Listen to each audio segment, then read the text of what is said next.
support teman-teman semua. Untuk teknisnya ada beberapa hal yang bisa disampaikan oleh rekan saya. Bang, tadi disebutkan ada beberapa hal. Jadi memang Ibu Tasya juga merasakan bahwa tidak mendapatkan nafkah lahir dan batin secara layak selama ini.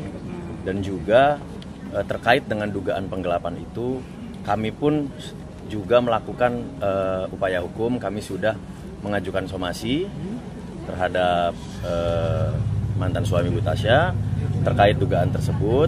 Untuk selanjutnya nanti kita lihat perkembangannya bagaimana. Dan kami juga pada gugatan kami mengajukan nafkah senilai Rp100 karena mengingat bahwa selama ini Ibu Tasya pun juga merasa tidak ada nafkah selama menikah, sehingga lebih baik kami akan ajukan sebagai bentuk tanggung jawab mantan suami terhadap anak-anaknya saja senilai Rp100.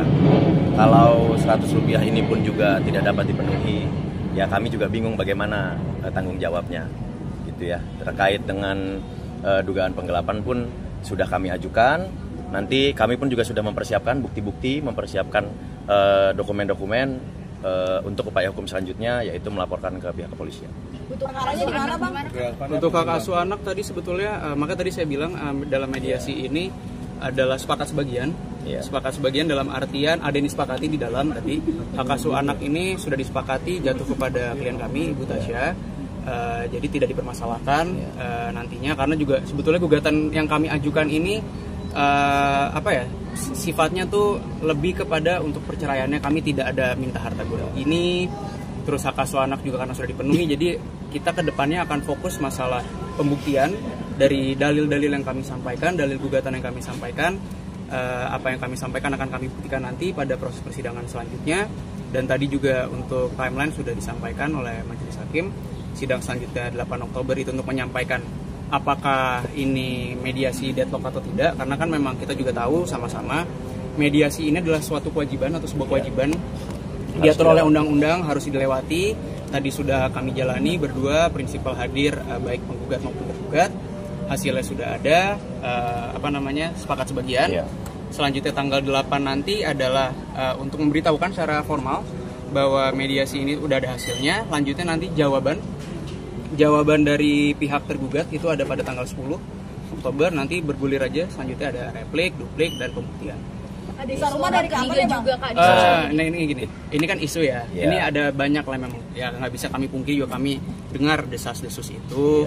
Masalah orang ketiga tidak kami ajukan di sini, tidak kami taruh dalam dalil gugatan karena kami sendiri tidak megang bukti bukti yang konkret. Jadi kalau memang itu ada di luar sana, berita itu di luar sana, mungkin teman-teman secara langsung melihat ya itu silakan kalian lah, mungkin teman-teman yang bisa menilai sendiri. Cuma dari kami fokus terhadap rasa kepercayaan itu aja. Bang, udah nggak dinafkahin batin sama lahir tuh dari kapan, Bang?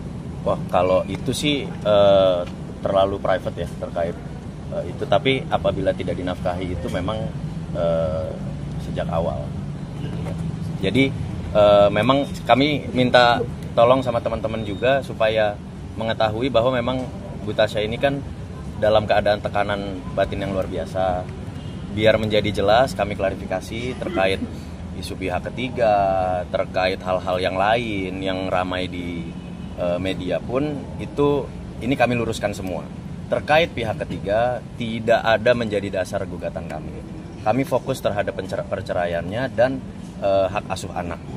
Yang menjadi dasar utama, salah satu menjadi dasar kami ya terkait dugaan tersebut di perusahaan, karena Bu Tasya menjadikan mantan suaminya Chief of Finance di perusahaannya. Itu sejak tahun 2023. Cuma untuk keleluasaan dalam mengatur keuangan perusahaan itu telah diberikan oleh